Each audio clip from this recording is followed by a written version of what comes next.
어제는 한남동 윤석열 탄핵 무효, 불법 탄핵 무효 집회에 잘 다녀왔습니다. 가니까 우리 애국 시민들이 엄청나게 많이 와가지고 추운데 고생이 많이 하더라고요. 그래서 촬영도 하고 또 그 좋은 사람들도 만나고 그 누구죠? 고성국 박사님도 만나고 그냥 얼굴만 봤습니다. 네, 얼굴만 봤어요. 예? 안정권. 어쨌든 이 우파 시민들이 젊은 2030 세대들이 완전히 막 그 넘쳐났습니다. 그래서 이 나라가 그래도 이 마지막 때 좀 희망이 있다 이렇게 지금 생각을 했었거든요. 그래서 그래도 이 하나님이 세워준 이 나라가 그래도 하나님이 아직까지도 끈을 놓지 아니하시고 또 많은 사람들을 일깨우셔서 이 나라가 바로 설 수 있도록 그렇게 해 주심을 하나님께 정말 영광 돌립니다. 좌파들은 종북 좌파 이 세력들 그쪽에서는 몇 명 안 되더라고요. 다 해봐도 50명도 채 안 돼요. 그렇게 우리나라가 많은 이 시민들이 정말 이 하나님의 그 가치를 뭐 기독교 신자가 아니더라도 기본적으로 그 양심에 박힌 거는 하나님의 가치를 아는 그런 사람들이거든요.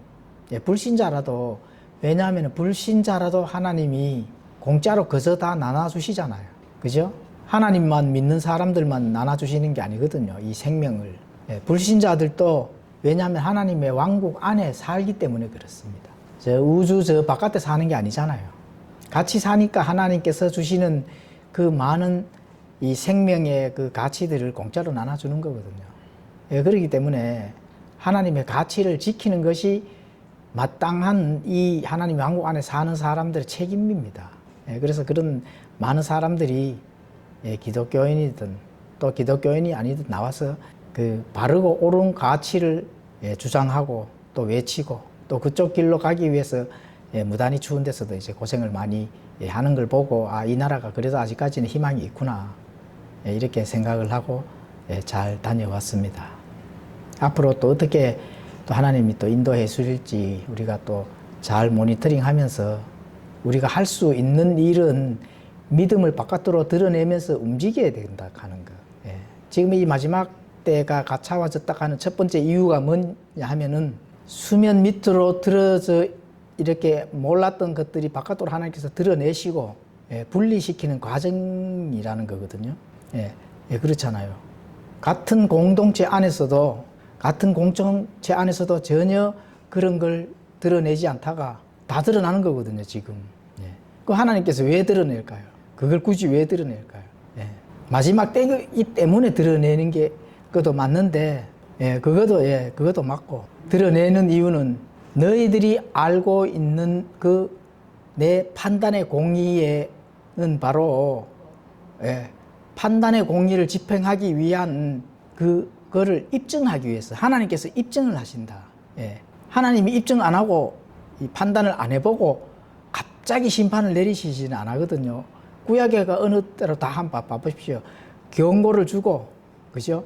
또 실제로 어떠한 그런 고통과 고난들을 주고 난 다음에 마지막에 하나님께서 최종적으로 그 판단의 공의를 완전하게 누구라도 알 수 있도록 애매모호한 게 아니거든요, 지금은.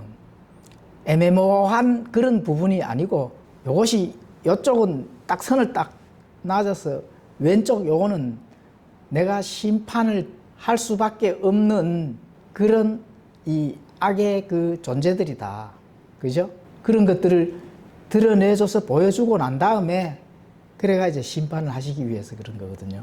그런 거면 이제 시기와 때가 이제 마지막 때가 왔다 하는 거를 우리에게 이제 보여주시는 거거든요. 그래서 이제 침묵하는 자는 거기에 본인의 믿음을 드러내지 수면 아래로 내놓고 이런 것들은 타협하는 사람들이다. 미지근한 사람들이거든요. 계시록 우리가 공부를 하잖아요. 미지근한 교회가 어느 교회예요? 미지근한 계시록의 7교회 중에 미지근한 교회가 어느 교회예요? 라오디게아 교회잖아. 미지근한 교회면 어떻게 돼요? 그거는 수면 위에 이것든 저것든 수면 아래에 다 감춰 놔두고 안 드러내는 거거든. 예. 그러면은 하나님께서 토해내신다. 예, 꼭 그런 시대에 지금 와 있는 거거든요.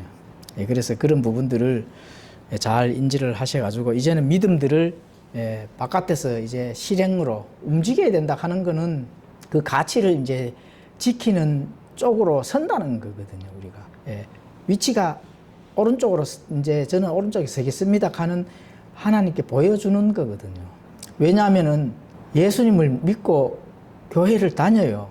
그런데 자기 믿음이 수면 아래에 있어. 그럼 우리가 오후에 항상 공부를 했잖아요. 그죠? 저번에 공부를 했는 게 뭐예요? 영이 없는 몸이 죽은 것 같이 믿음이 죽어 있으면은 안 된다 했잖아요. 그죠? 그러면은 우리가 배운 대로 믿음이 죽었다 하면은 행위가 없다 하면 그 믿음이 죽은 거잖아. 그죠? 영이 없는 몸이 죽은 것 같이 행위가 없는 믿음도 죽었다는 거거든. 죽었다는 거는 수면 안으로 자기의 믿음을 이렇게 감춰놨다는 거라고 우리가 그렇게 해석을 해도 아무 문제가 없습니다. 자기 믿음을 수면 안에 감춰놔놓고 가만히 있어. 그렇게 된다면 그게 뭐가 그 믿음이 무슨 살아있는 믿음입니까? 그래서 마지막 때에 하나님께서 공의의 판단으로 위치를 선정하기 위해서 모든 믿음을 드러내봐 이런 식이거든요. 그래서 지금 우리가 야고보로 하는 그 시점도 딱 맞는 시점이거든요. 성경에 보면은 짐승이라는 표현이 많이 나옵니다. 짐승. 짐승과 사람하고의 차이점이 뭘까요? 구약에도 짐승이 많이 나오고 계시록에도 짐승이 많이 나옵니다. 짐승. 그럼 짐승과 사람의 차이점이 뭘까요? 하나님의 형상으로 지어서 짐승은 눈이 없고 사람은 영이 있다. 짐승과 사람의 차이점이 핵심적으로 한마디로 한다 하면 뭘까요?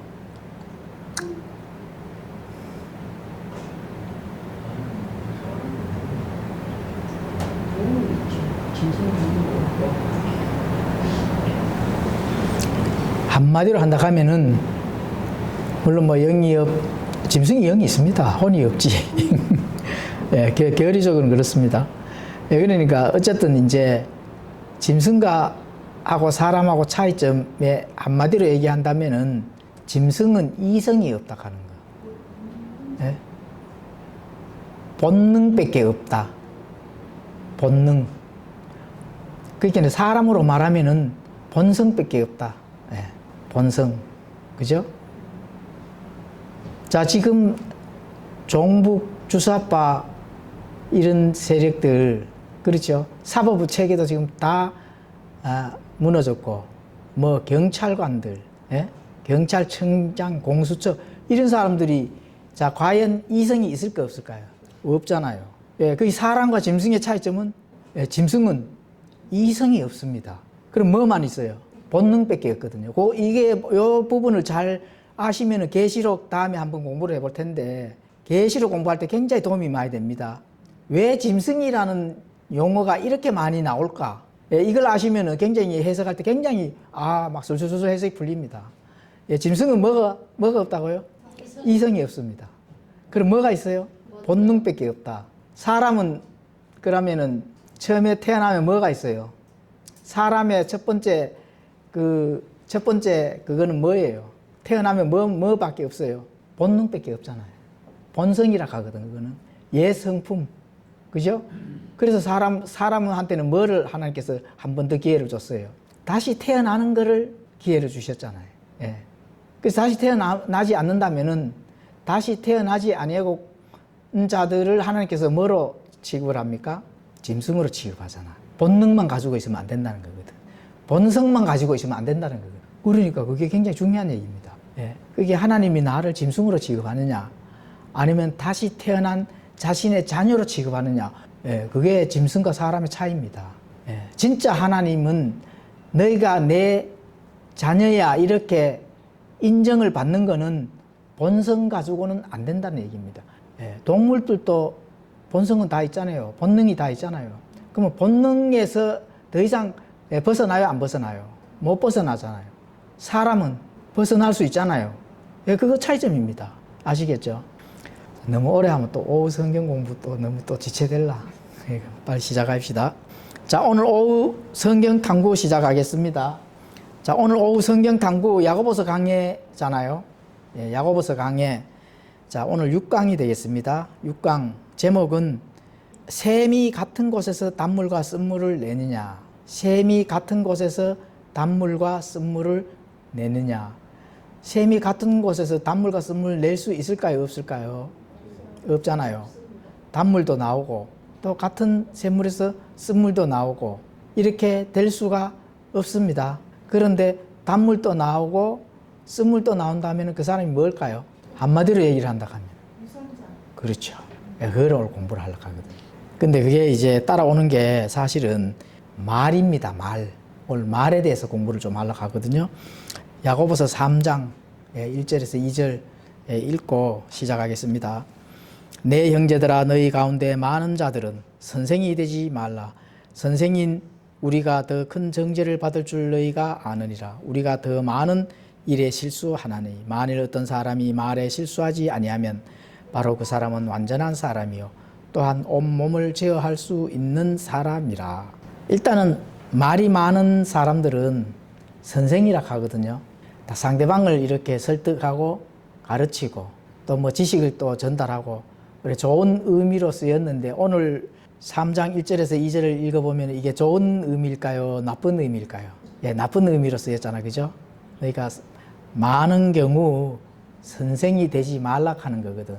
조심하라는 얘기거든요. 왜 조심하라 하냐 하면은 여기에 어마어마한 이 말 한마디에 넘어지고 부서지고 이 말 한마디에 본인도 지옥까지 가는 그런 불상사가 생길 수가 있거든요. 그래서 말이 굉장히 중요하다. 사람과 짐승의 차이점이 뭐예요? 사람은 말을 할 수 있다 하는 거. 말이 과학이거든요. 과학이기 때문에 사람이 말을 하기 때문에 모든 과학이 이래 발전이 하고 학문이 발전이 되는 겁니다. 그래서 이 언어라고 하는 거는 과학입니다. 다시 말해서 하나님께서 우리에게 사람에게만 준 선물입니다. 그렇습니다. 그래서 그것들을 말을 가지고 보통 이렇게 선생이 되는 경우가 굉장히 많은데 물론 이제 직업적인 선생도 있지만은 우리가 삶 속에서 또 신앙의 여정 속에서 가르치려고 하는 자들이 너무나 많다 하는 거. 그래서 그 가르치는 자들은 얼마만큼 이제 그 위험을 안고 가르치려고 하는지 그런 부분들을 오늘 공부를 해 보도록 하겠습니다.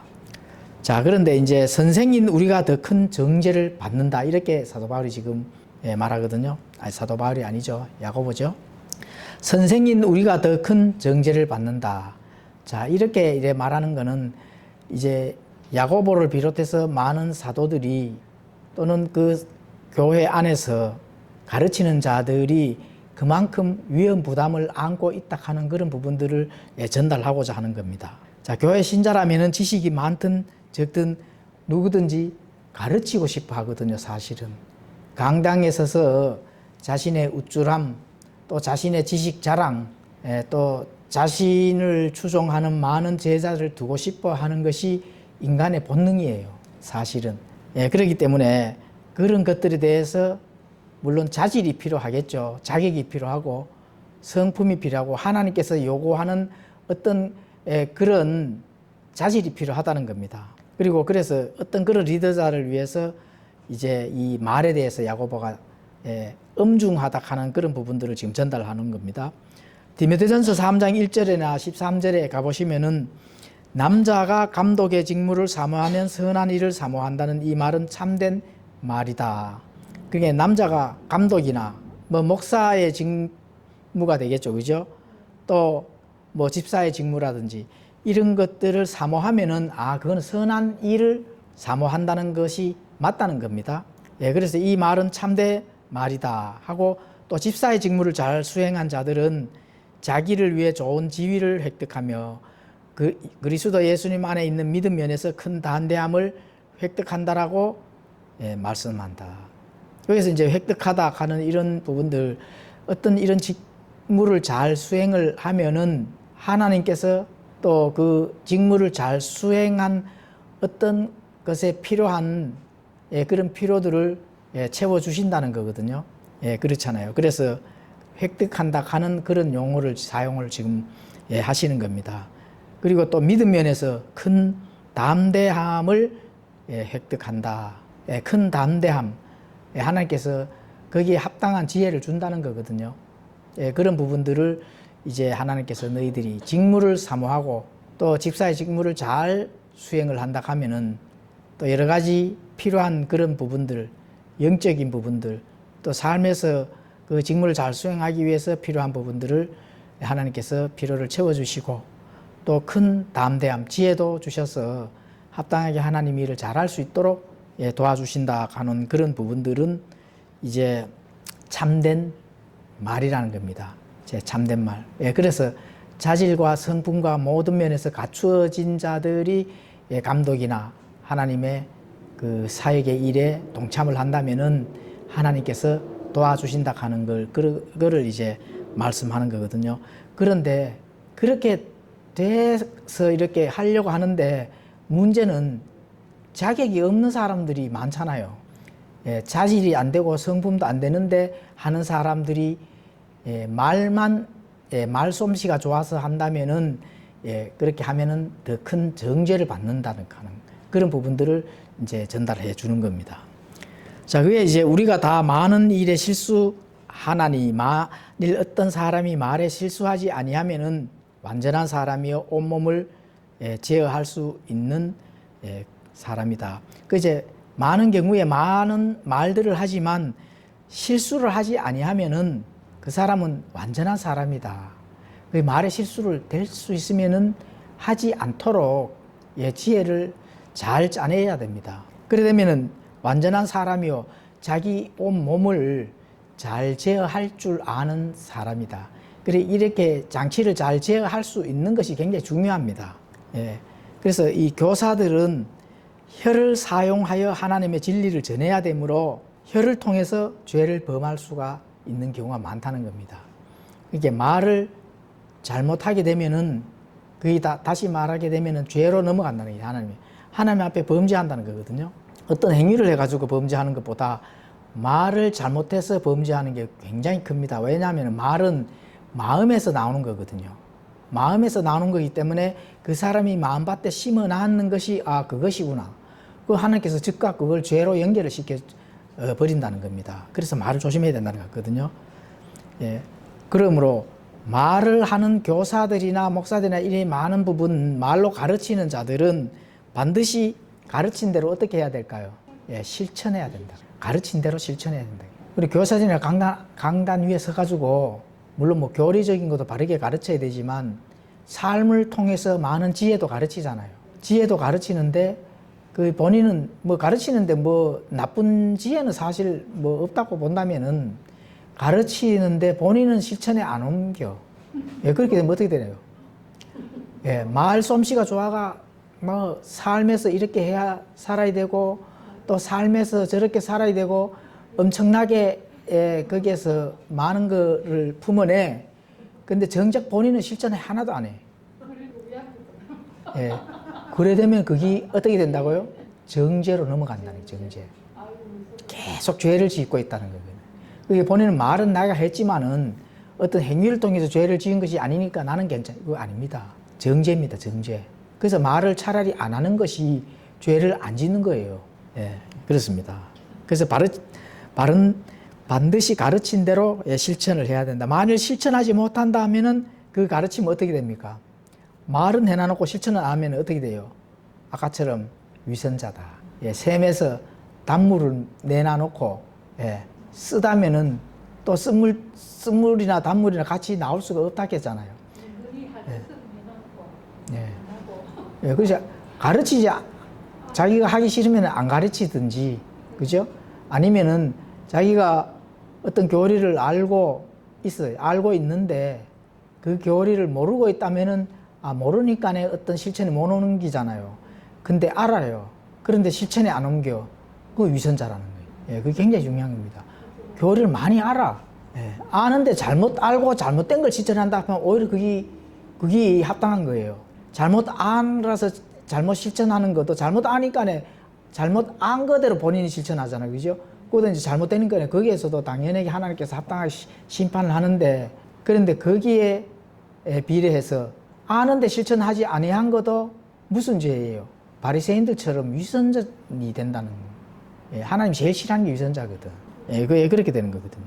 그래서 직무에 부합하지 못한 폐해가 굉장히 커진다 하는 거. 리더자들에서는.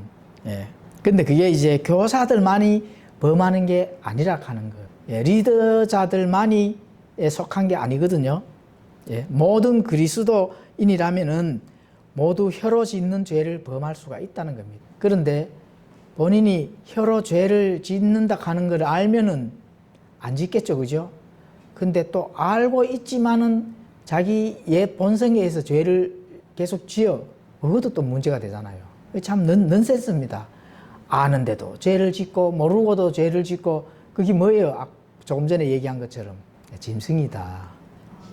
짐승. 판단할 수 있는 게 없잖아요. 판단을 못하는 게 짐승이거든, 사실은. 본능대로. 그게 호랑이나 사자는 거기에 하나님께서 자신의 본능대로 할 수 있도록 유전자의 설계를, 공식을 그렇게 여놨습니다. 그거대로만 하는 거죠. 본능대로의 유전자의 그 설계, 공식대로만 하는 거, 그게 짐승입니다. 그럼 사람도 본능이 어쨌든 있잖아, 그죠? 그게 유전자 안에 있는 설계대로의 공식입니다. 그게 DNA 유전자 정보거든요.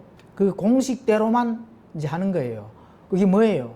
먹고, 사고, 팔고, 놓고, 싸고, 욕심 부리고, 그거지요.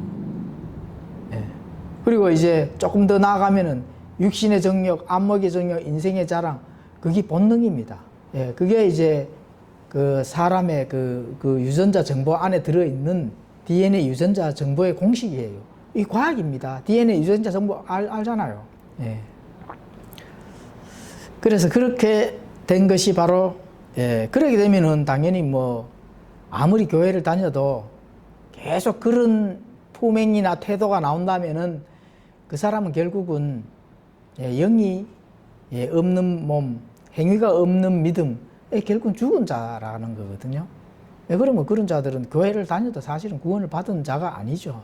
하나님께서 주시는 그 판단의 공의를 할 줄 전혀 할 수 없는 자, 그런 자들은 뭐 당연하게 하나님과의 관계가 아무 관계가 없는 본능적 짐승의 행동이다. 그렇게 결론을 내릴 수가 있는 거죠. 자, 그래 되면은 이제 이 말의 실수를 하지 아니하고 실천에 옮기는 자들은 온 몸을 제어할 수 있는 사람이잖아요. 그러면은 진리를 알고 실천까지 하는 사람은 온 몸을 제어할 수 있는 사람이며, 그 사람은 이제 완전한 사람임을 바깥에 드러내서 입증해 주는 사람이거든요. 공동체 안에서는 입증이 굉장히 중요합니다, 사실은. 내가 아무리 지식을 많이 알아요. 성령님이 아무리 충만해. 이렇게 되는데 그 사람이 그러면 본인만 알고 충만한 거지 다른 사람하고 아무런 관계가 없잖아요. 아무런 관계가 없고 유익이 없잖아요. 그거는 하나님이 안 된다 하는 거거든요. 그래서 하나님께서 왜 이 왕국을 세워주셨을까요? 왜 우리가 만지고 물리적으로 서로 이 관계 속에서 살 수 있도록 했을까요? 내가 너희들에게 가르쳐준 본능 이상의 것, 그죠? 다시 태어난 하나님의 자리에 성령의 사람이 할 수 있는 그런 고차원적인 것들을 함께 교제하고 나누라고 이런 이 왕국 안에서 관계 속에서 공동체를 만들었는 거지, 본인만 알고 본인만 마음속에 충만하고 하는 거 하나도 없다면은 그건 아무런 유익이 없는 거죠. 그런데 거기에서 정말로 머무는 사람이라면은 그 믿음은 가짜 믿음이다. 우리 지난주에 배웠잖아요. 바로 그 얘기를 하는 거거든요. 이어서 계속 공부를 하는 거니까, 그죠? 자, 야고보서 3장 3절 4절 읽겠습니다. 보라, 말들이 우리에게 순종하게 하려고 우리가 말들의 입에 재갈을 물리나니 이로써 우리가 그것들의 온몸을 돌리느니라. 또한 배들을 보라, 그것들이 그렇게 커도 사나운 바람에 밀려가되 사공이 매우 적은 키 하나로 어디든지 자기가 원하는 곳으로 그것들을 돌리느니라. 보라, 말들이 이래야 되는데 여기에 말은 이 말하는 언어가 아닙니다. 말입니다. 말. 야생마 알죠? 그 야생마를 가리키는 겁니다.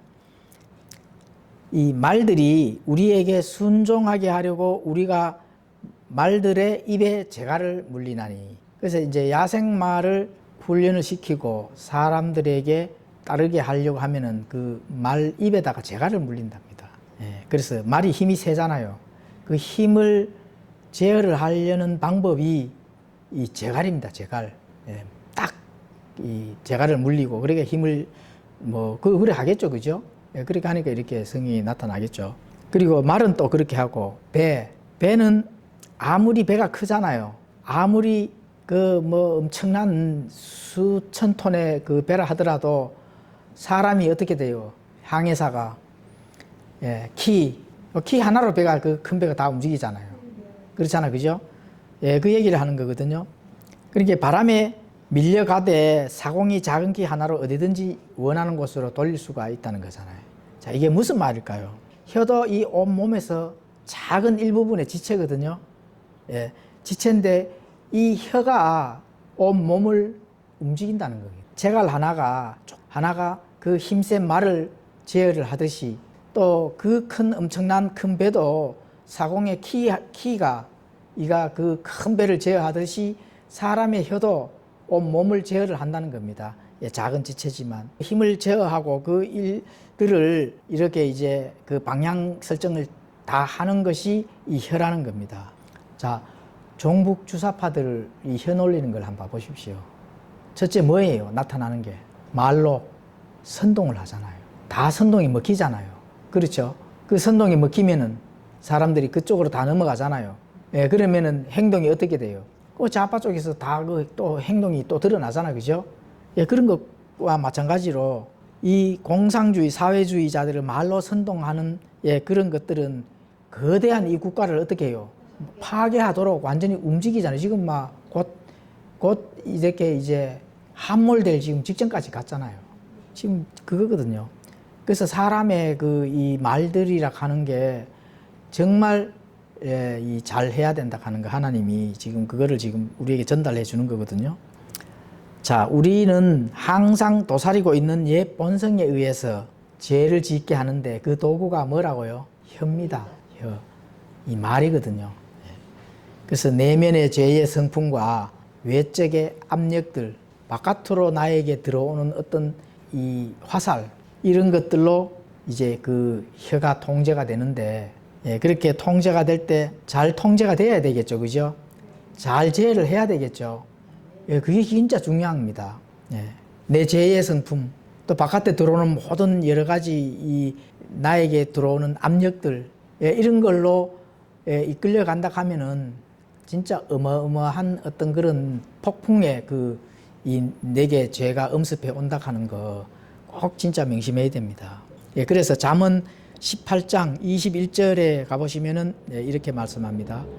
사망과 생명이 혀의 권능 안에 있나니 혀를 사랑하는 자들은 그것의 열매를 먹으리라. 사망과 생명이 혀의 권능 안에 있다고 이렇게 지금 말씀하잖아요. 그러니까 얼마나 우리가 믿음을 고백을 하잖아요. 그죠? 믿음을 바깥으로 그냥 내 안에 마음에 있기 때문에 그 말을 고백을 하는 거거든요. 그게 중요합니다. 내 마음은 없어. 시키니까 해. 그런 거는 아니잖아요. 그래서 이게 내가 사망이냐 생명이냐 이걸 지금 선택하는 기로에서 이 혀의 그 권능에 있다는 거거든요.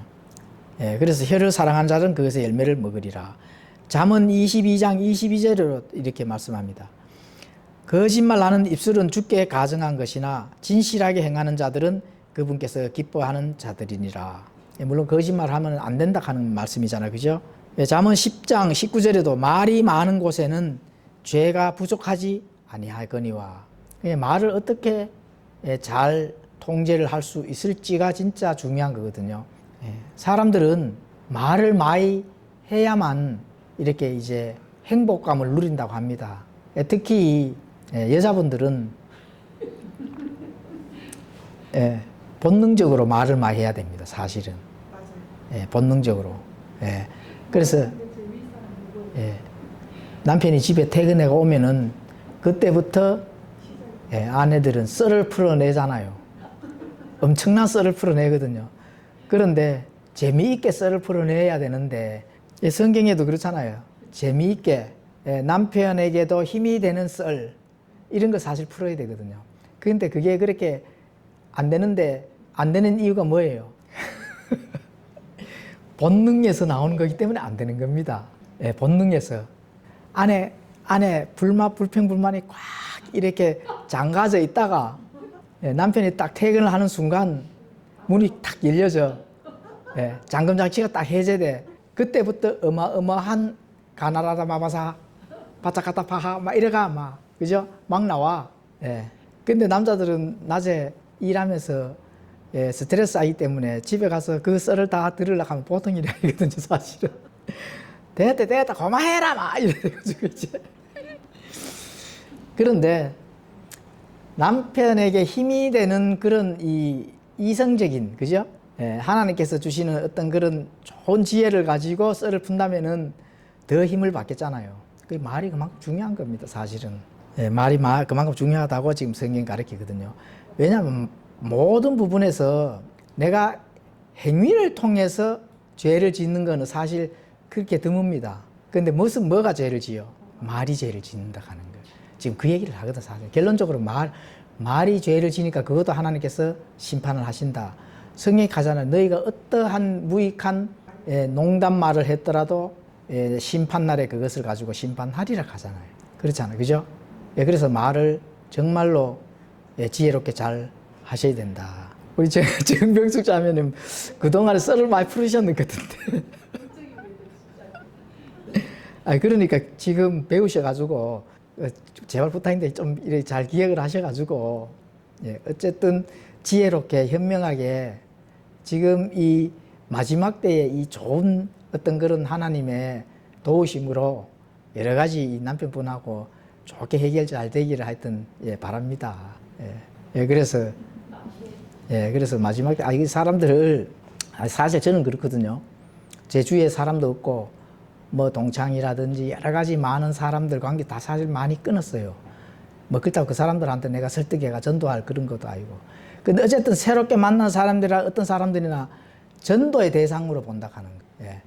전도의 대상. 너는 전도의 대상이기 때문에 내하고 얘기하는 거야. 이렇게 나는 그걸 이미 단정 딱 짓고 그 사람을 바라보는 거거든요. 그럼 시각이 틀려집니다. 그 사람이 잘났든 못났든 박사든 박사 아니든 대통령이 와도 너 예수님 믿어? 안 믿으면 어차피 그 사람은 지옥 가잖아요. 그러니까 그러한 것들로 바라본다 하면은 그지 우선순위 서열로 본다 하면 누가 더 높아요? 그 사람이 엄청나게 명예와 또 직위와 이 세상의 권력을 갖고 있는 사람과 만났어. 근데 그 사람 불신자야. 위축돼 가지고 내하고 안 맞네. 이렇게 하지 마시고 딱 쳐다보고 예수님 안 믿잖아요. 뭐 당연히 그런 사람들은 안 믿잖아요. 그러면 뭐로 봐야 돼? 전도의 대상자 이래 보면서 아우 이 불쌍하게 지옥 갈 사람이네. 이렇게 보면은 그 서열이 어느 게 더 높냐고. 예수님 믿는 사람이 더 높잖아요. 그렇잖아요. 그렇게 보면 얼마나 마음이 편합니까? 조금만 기다리면은 아이고 곧 가시겠네. 조금만 기다리시면은 아유 참 안 됐다 곧 가시겠구나. 그러다면은 내가 하나님이 인정해주는 서열이 더 높은 사람인데 그 뭐 세상에서 뭐 좀 잘난 게 무슨 뭐 그거라고. 그게 전도의 대상자로 보는 마인드입니다. 일단은 열등의식을 가지시면 안 된다 하는 거예요. 내가 좀 못나고 배운 게 없고 가진 게 없어도요. 나는 하나님께서 내 계좌에 뭐를 넣어줬습니까? 모든 영적 자원을 내 계좌 통장에다가 그저 더 이상 넣을 수 없도록 채워주셨는 그 감동과 감사와 그 은혜와 긍휼이 얼마나 그 풍성합니까? 그 자원을 쓰기만 하시면 되는 건데 그런 사람들은 곧 멸망으로 갈 사람들이잖아요. 계좌는 평생 계좌 개설도 안 한 사람들이거든. 계좌 개설도 안 한 사람들한테 거기서 꿀리가지고 이렇게 눈도 못 맞추지고 이렇게 하면 안 된다는 거예요. 그렇죠? 그렇게 그게 중요한 겁니다. 그래서 이 세상에 승리하는 길은 모든 사람은 전도의 대상자로 이렇게 보시면 되는 거예요. 그래서 말이 많은 곳에는 죄가 부족하지 아니하거니와 자기 입술을 금하는 자는 지혜로우니라. 잠언 10장 19절에 말씀하시잖아요. 굉장히 이게 좀 잘 기억하셨다가 내가 침묵을 해야 되겠구나. 내가 가잖아요. 나와의 대화에서 이 사람은 짐승이야. 예, 아무리 뭐 남편이 아니라 뭐래 해도 예수님 안 믿고 본능밖에 안 나온다 하면은 짐승이에요. 그런데 본능적인 것도 그 안에서의 도덕이 있고 이 윤리가 있잖아요. 그것보다도 못하다 하면은 그걸 뭐라고 표현합니까? 짐승보다 못한 거다 표현하잖아요. 예. 그래서 그런 부분들을 이제 안 될 때는 그러면은 짐승이고 나는 하나님의 자녀로서의 정말 이 사람이야. 그럼 짐승과 사람이 같이 되겠습니까? 대화가 됐냐고요. 그러면 어떻게 해야 돼요? 침묵을 하셔야지. 예. 가치가 안 맞는데 침묵을 하셔야 되지. 예. 그럴 수밖에 없습니다. 그게 승리고 계속 침묵하시면서 기도하시고 했을 때 하나님께서 내 중심을 보고 하나님이 개입을 해서 해결해 주셔야 된다. 예. 하나님이 개입을 해서 해 주신다는 그 결론은 도저히 이 사람은 내 자녀를 괴롭히는 자다. 그거면 그렇게 하셔도 돼요. 예. 가치가 없는 사람은 빨리 가는 게 맞습니다. 저는 뭐 그렇게 생각합니다. 인간적인 본능적으로 하면 불쌍하기도 하고, 그러면 아프리카 저 가면 죽어가는 사람들이 얼마나 많은데. 예. 먹고 싸고 자고 다 줄 거 다 줬잖아요. 예. 아프리카 저 한 가보십시오. 샘물이 없어가 물 거기에 무슨 이 균이 있어가지고 먹기만 하면은 한번 유튜브를 한번 봤거든요. 오염이 된 자는 그 안에 이제 벌레가 이렇게 막 빠져나와요. 그 무슨 병인데 잊어버렸는데. 그러면은 온몸이 뿔뚝뿔뚝 해가지고 이러면은 뭐 병원도 없어요. 그냥 보건기구회가 막 난전해서 톡 터자가 하면은 안에 벌레가 딱 나와. 그걸 하나둘나 다 빼야 돼. 빼고 또 빼고 먹는 물에서 그렇다는. 예. 그래서 그걸 이제 못 죽는 사람도 있고 또 빼고 나서도 또 그 물을 또 먹으면 또 걸리고 뭐 이렇게 해요. 그런데 그런 사람들은 보다는 낫잖아 그래도 그죠? 예, 그런데 못 깨달으면 안 된다는 하는 거예요. 예, 그렇게 본능적인 거라 해서 이렇게 이 사람들이 너무 불쌍하게만 본다면은 그게 이제 좌파적인 생각입니다. 강하게 해서 붙든지 아니면은 포기하고 하나님께 맡기시는 게 맞습니다. 그 맡기려고 하면은 내가 개입하면 안 돼요. 내가 개입하면 하나님이 할 일이 없잖아요. 그럼 네가 알아서 해. 그렇게 하셔야 됩니다. 그거 이제 나는 개입 안 할랍니다 하는 게 하나님께서 가르쳐 주는 거 침묵입니다. 하나님의 자녀가 속상하고 마음이 썩어 들어가면은 하나님이 좋겠어요. 그럼 하나님 움직이셔야지 당연히. 하나님 움직이셔가지고 해결을 하셔야지. 때를 기다리시면은 다 해결되는 그런 부분을 내 때문에 가로막아가지고 하나님이 안 하신다 하는 거. 그거 꼭 명심하셔야 됩니다. 야고보서 3장 5절 6절 읽겠습니다. 이와 같이 혀도 작은 지체지만 큰일을 자랑하는도다. 보라 작은 불이 얼마나 큰 물체를 태우는가. 혀는 불이요 불법의 세계니라. 혀는 우리 지체들 가운데서 그리하여 온몸을 더럽히고 본성의 행로에 불을 붙이며 지옥불 위에 놓여 있느니라. 혀도 작은 지체지만 큰 일들을 또 자랑하고 또 작은 불이 얼마나 큰 물체를 태우는가. 우리가 어떤 일들을 자랑은 우리 혀가 하지 아니하면은 자랑이라는 가는 게 될 수가 없잖아요. 그 자랑은 누가 해요?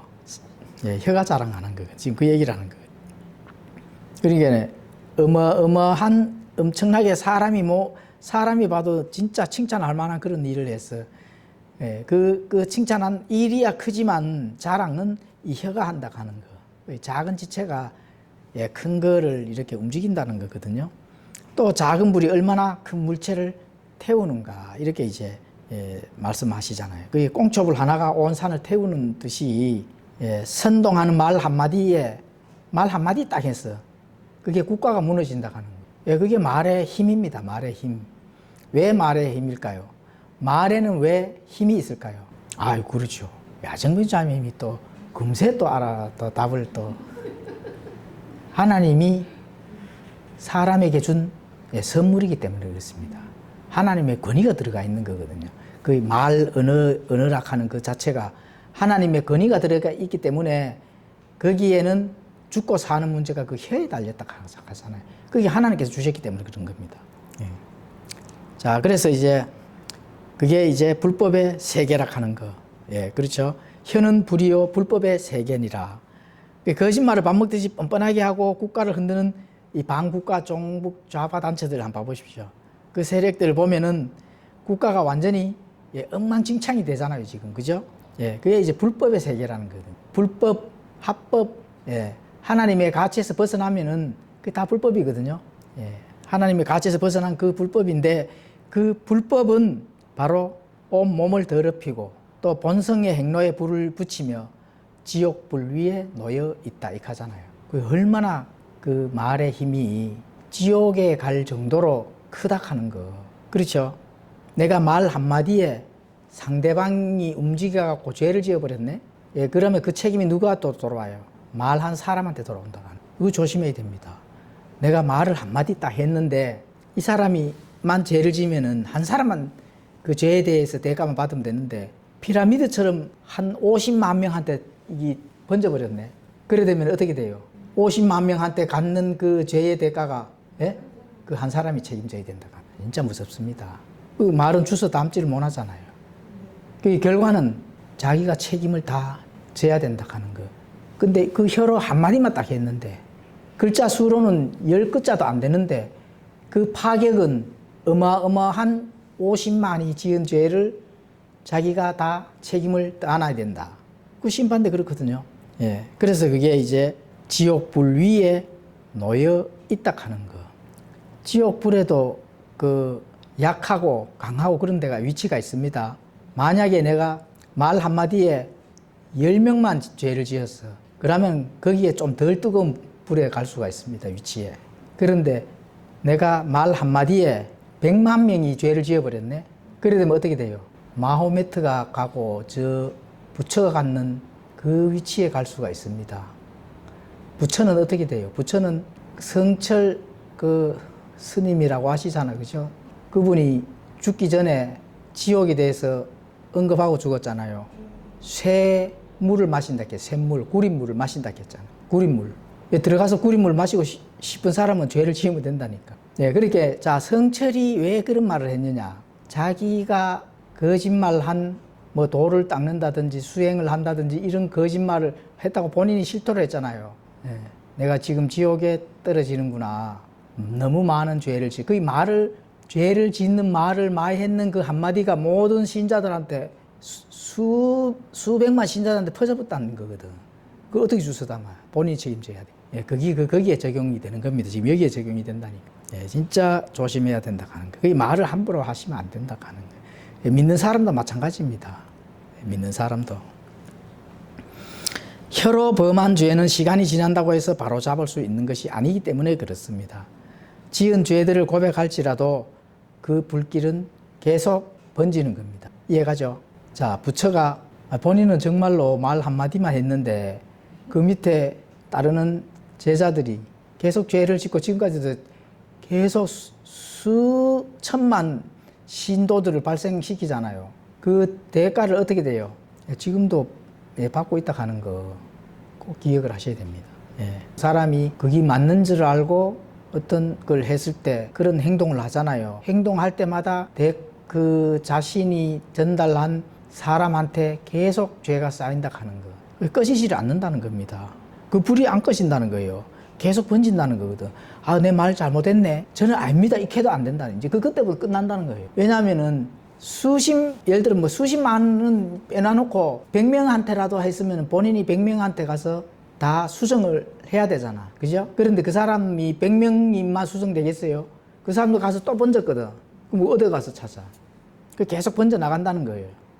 번져 나가는 만큼 어떻게 돼요? 죄는 자기가 다 책임져야 된다. 조심해야 됩니다. 그게 회개를 해도 안 되는 게 말이라 하는 거. 그게 말은 엎질러 버리면은 주워 담을 수 없다 하잖아요. 회개해도 안 돼. 귀신자입니다. 그거는 말을 잘못해가지고 상대방이 그걸로서 죄를 자꾸 짓게 되는 방 쪽으로 뭐가 죄가 생산이 계속 된다 하면은 공장은 멈췄는데도 계속 죄가 생산이 된다고 이렇게 보시면 되거든. 나는 멈췄어. 근데 이미 계속 생산되고 계속 생산돼. 그 책임은 자기한테 다 돌아온다. 특히 구원을 받은 다음에 그거 진짜 무섭습니다. 진짜 조심해야 됩니다. 그래서 가르치는 자나 리더자나 강단 앞에 서는 자들이 죄가 더 크다. 참 이 점잖게 얘기를 하는 거죠. 점잖게. 너희 가운데 많은 자들이 선생이 되지 마라. 우리가 더 큰 정죄를 받을 줄 너희가 아느니라. 점잖게 얘기했잖아요. 제가 방금 이렇게 설명을 드리니까 이게 점잖게 생각해야 될 설명이 아니라는 거 이해 가시죠? 내가 말을 잘못해가지고 100명, 1000명, 10,000명, 수십만 명 내가 그 말 잘못했는데 그 이미 회개해도 안 된다 하는 거 무섭죠? 예, 그거 무섭습니다. 성경은 점잖게 얘기하지만 그게 무섭다 하는 거 이제 조심해야 된다 하는 거예요. 그래서 죄는 지은 죄들을 고백할지라도 그 불길은 계속 번질 것이다. 근데 이제 내가 한 사람한테 해가지고 그게 안 번지고 그 사람과의 해결이 되면은 그거는 괜찮겠죠. 예. 그러니까 뭐 예를 들어 종교의 우두머리라든지 종교의 수장이라든지 이런 사람들이 죄를 지면은 그거는 계속 불길이 번진다 하는 거. 그것 때문에 그렇습니다. 그냥 개인적으로 한 사람과 한 사람의 말로서 죄를 지면은 그 사람과의 관계잖아. 그럼 가서 해결을 하면 되잖아요. 하나님 앞에 회개도 하고. 그런데 종교 문제에서는 가르치는 선생들 입장에서는 그게 안 된다 하는 거예요. 그렇게 조심해야 됩니다. 그러니까 복음 전하는 사람도 해당이 되겠죠. 그러면은 내가 잘못 다른 사람들 전달했어. 그 전달된 게 전달되고 그거 조심해야 됩니다. 그 얘기를 지금 하신 거예요. 야고보서 3장 7절 8절 읽겠습니다. 모든 종류의 짐승과 새와 뱀과 바다에 있는 것들을 사람에게 길들여졌고 또 길들여져 왔으나 혀는 아무도 길들일 수 없나니 그것은 다스릴 수 없는 악이요 죽이는 독으로 가득하니라. 짐승, 새, 뱀, 바다에 있는 것들 이런 것들은 사람이 길들일 수 있잖아요. 그런데 혀는 아무도 길들일 수 없다고 하거든요. 그 이유가 뭘까요? 그렇죠. 다스릴 수가 없기 때문에 길들일 수가 없는 겁니다. 다스릴 수 없는 악이기 때문에 그렇습니다. 또 죽이는 독이기 때문에 그렇습니다. 그 다스리지를 못해요. 왜 못 다스리냐면은 결론적으로 못 다스리려고 하면은 이미 쏟아버렸기 때문에 담을 수가 없잖아요. 그걸 어떻게 담아요? 누가 와도 담아요. 하나님만 하실 수는 있겠지만 사람은 할 수가 없잖아요. 그래서 다스릴 수 없는 악이고 길들일 수가 없다고 하는 거거든요. 왜 실수든 실수 아니든 내뱉어 버려버리는데 쏟아버려버리잖아요. 그러니까 그거는 정말로 다스릴 수가 없다. 길들이지 않는 혀는 뱀의 독보다 더 무섭고 또 그 다스릴 수 있는 혀는 누구만 할 수 있어요? 하나님만 할 수가 있다. 그래서 우리가 부지런히 성령의 충만한 성품으로 성장하고 하나님의 그 진리와 지식과 지혜를 듬뿍 받아 놓으면은 이 혀를 제어할 수 있겠죠. 그죠? 그 혀를 제어하게 되면은 온몸을 제어할 수 있는 죄도 절 짓고 그래서 하나님만 할 수가 있다는 거거든요. 그런 말씀을 지금 하는 겁니다. 그 혀가 그만큼 중요하다 하는 것을 지금 전달하는 거거든요. 야고보서 3장 9절 읽겠습니다. 그것으로 우리가 하나님 곧 아버지를 찬송하며 또 그것으로 우리가 하나님의 모양대로 만들어진 사람들을 저주하느니라. 같은 입에서 찬송과 저주가 나오는데 내 형제들아 이것들이 결코 그리 되어서는 아니 되느니라. 하나님 아버지를 찬송하는 입으로 하나님 모양대로 만들어진 사람들을 저주하면 돼요, 안 돼요? 안 되잖아요. 또 같은 입에서 찬송과 저주가 나올 수가 없잖아요. 같은 셈에서 단물과 쓴물과 나올 수가 없다는 거거든요. 그럼 많이 나온다면은 찬송과 저주가 같이 나온다면은요. 제발 부탁인데 저주되는 그런 말은 하시면 안 됩니다. 자, 명하셨죠? 저 사람이 내일 죽을지 오늘 죽을지 모르는 불황탕이라도 그거 하시면 안 됩니다. 왜냐하면 내 때문에 그렇잖아요. 내가 죄를 지면 안 되거든. 어차피 나는 하나님 앞으로 갈 사람이고 저 사람 지옥 갈 사람이다. 그럼 내가 굳이 저 사람 때문에 열받아가 죄를 질 필요성이 있어요, 없어요? 그거 내한테 불리할 일 할 일 전혀 없잖아요. 그러니까 침묵이 제일 답이라고 하는 거예요. 지금 그 얘기를 하는 거거든요. 찬송과 저주가 함께 나오면은 제발 지금 부탁하는 거거든요. 이 지금 야고보가 같이 나올 수가 없는 거니까 같이 나온다 하면은 앞으로는 멈춰라. 그래서 야고보서 3장 11절 11절을 읽겠습니다.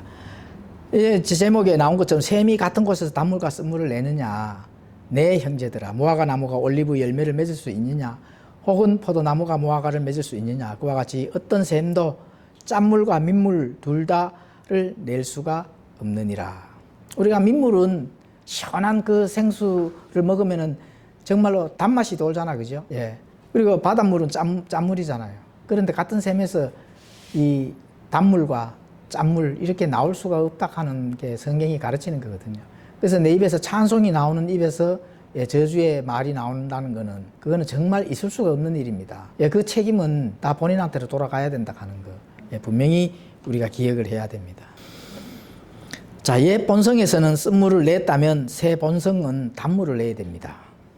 옛 본성에서는 쓴물을 냈다면은 내가 다시 태어나서 새로운 본성으로 했다면은 단물을 이제 내야 된다는 말입니다. 무화과 나무가 올리브 열매를 맺을 수가 없습니다. 무화과 나무인데 올리브 열매를 맺을 수 없는 거 당연하잖아요. 포도나무가 무화과 나무를 맺을 수가 없는 것도 당연하고. 근데 얘 본성이 우리는 보통 죽었다는 거 이렇게 하거든요. 교리적으로. 얘 본성이 죽었다면은 쓴물을 낼 수가 없는 겁니다. 통제할 수 없는 말은 나올 수가 없다는 거죠. 자, 저주의 말이 나오는 셈은 거기서 시원한 생수를 낼 수가 없습니다. 그 축복된 것을 낼 수가 없다 하는 거. 내 입에서 자꾸 저주의 말이 나와. 근데 내 환경과 여건과 조건과 모든 삶의 여정에서 축복은 그때부터 끝이다. 이렇게 보시면 되는 겁니다. 물이 생명을 주는 것처럼 우리가 하는 말도 생명을 줄 수가 있는 거잖아요. 물이 없으면 사람이 살 수가 없잖아요. 생명수거든요. 그런 것처럼 우리가 하는 말, 다른 사람들에게 전달하는 말도 생명이 될 수도 있고 사망이 될 수도 있다. 이거 꼭 기억을 하셔야 됩니다. 물이 통제되지 않으면 사망과 파괴를 가지고 오는 것입니다. 홍수와 쓰나미를 한번 봐보시오. 일본 그때 쓰나미 한번 보셨죠? 유튜브 한번 보신 적 있나요? 시커먼 그 엄청난 그 폭풍의 그 쓰나미가 그 막 집을 떠내려가게 하고, 그죠? 모든 건물들을 파괴를 하고, 그 유튜브를 나 몇 번 봤는데, 그 자연의 그 법칙이 정말로 무섭구나. 통제되지 않으면 안 된다는 거거든요. 잠언 10장 11절을 읽겠습니다. 의로운 자의 입은 생명의 세미로되 폭력은 사악한 자의 입을 덮느니라. 잠언 18장 21절에도 사망과 생명이 혀의 권능 안에 있나니 혀를 사랑하는 자는 그것의 열매를 먹으리라. 자, 물은 깨끗하게 하기도 하고, 물은 실제로 깨끗하게도 하기도 합니다. 그래서 뭐 상징적인 거지만, 우리가 때가 있으면 씻으면 깨끗해지잖아요. 그런 것 같이 구약 성전에는 제사장들이 손과 발을 씻을 수 있는 물두멍이 있었다. 그게 이제 그 안에 들어가려고 하면은 먼저 깨끗하게 손과 발을 씻고 하는 그런 물두멍이 있었습니다. 성전 안에, 성막 안에도 있었고. 하나님의 말씀은 우리들을 깨끗하게 하는 영적인 물이 되겠습니다. 그 요한복음 15장 3절에는 이제 너희는 내가 너희에게 일러준 말로 깨끗하게 되었으니, 물은 하나님의 말씀으로 비유가 되잖아, 그죠? 그러니까 이제 준 말로 깨끗하게 되었다는 겁니다. 에베소서 5장 26절에는 이것은 그분께서 말씀을 통해 물로 씻음으로 교회를 거룩히 구별하고 정결하게 하려 하시며, 그러니까 정결하고 우리가 깨끗해지고 또 거룩히 구별되는 것은 이제 말씀을 통해, 물이라는 상징적으로 이렇게 연결해서 말씀하시잖아요, 그죠? 그래서 말씀이 우리에게 깨끗하게 해주시는데, 그게 물이 우리 육체를 깨끗하게 하는 것과 동일하다, 이렇게 말씀합니다.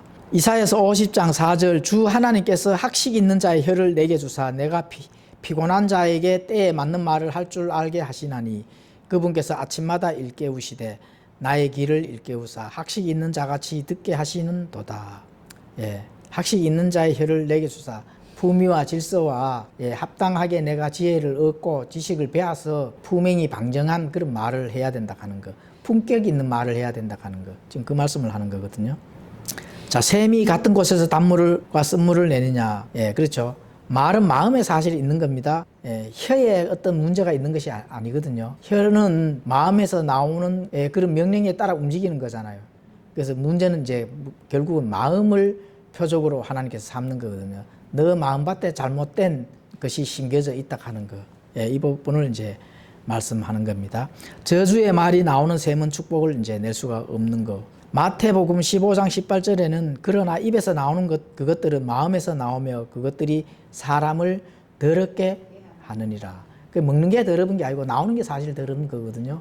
그래서 그런 것들을 우리가 기억하시고 그 말에 대한 그런 것을 잘 고민해서 품격 있는 하나님의 가치 안에서 우리가 배운 교리대로 그렇게 우리가 말을 해야 된다. 잠언 4장 23절에 가보시면은 열심을 다하여 내 마음을 지키라.